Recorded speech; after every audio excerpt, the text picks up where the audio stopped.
యాక్చువల్గా ఈరోజు కెప్టెన్సీ నేను చేయాల్సి వచ్చింది. ఎందుకంటే ఈరోజు ప్రీతి గారు ప్రతిపురం మైసమ్మని చేస్తున్నారు. అందుకే దావనాన్నని కూడా ఇన్వైట్ చేసిండు. దావనాన్న నాతోనే చెప్పిండు ఇన్వైట్ చేసిన కాబట్టి తప్పకుండా పోవాల్సి వస్తుంది దావత్కి అని చెప్పేసి దావత్ పోయిండు దావనాన్న. ఇంకా నేను ఈరోజు కెప్టెన్సీ చేసి మ్యాచ్ గెలిపేయాలని చెప్పేసి చాలా ప్రయత్నం చేసినాం.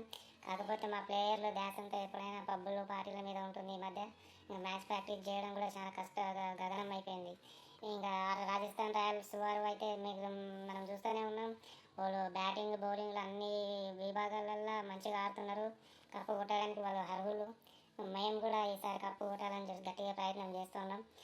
ఇంకో సైడ్ అయితేనంటే ఇంకా జావీదు నన్ను కూడా పార్టీకి రమ్మని చెప్పేసి అన్నాడు. ఎందుకంటే ధవనన్న అక్కడ పోయిండు, నువ్వు నాతో బోడీ ఫ్రై చేసుకుందాం దేవకదర్లా అని చెప్పేసి అని పిలిచిండు. బోడీ ఫ్రై అయితేనంటే కష్టమవుతుంది, మంది ఇట్లా ఉండాలని చెప్పేసి అని అన్నాడు. ఇంకా అప్పుడు నాకు మ్యాచ్ ఉంది కాబట్టి నేను రానని చెప్పేసి అన్నా. ఇంకా చూడాలి నెక్స్ట్ మ్యాచ్ ఇట్లా గెలిచి కనీసం ప్లేయర్స్ కన్నా పోవడానికి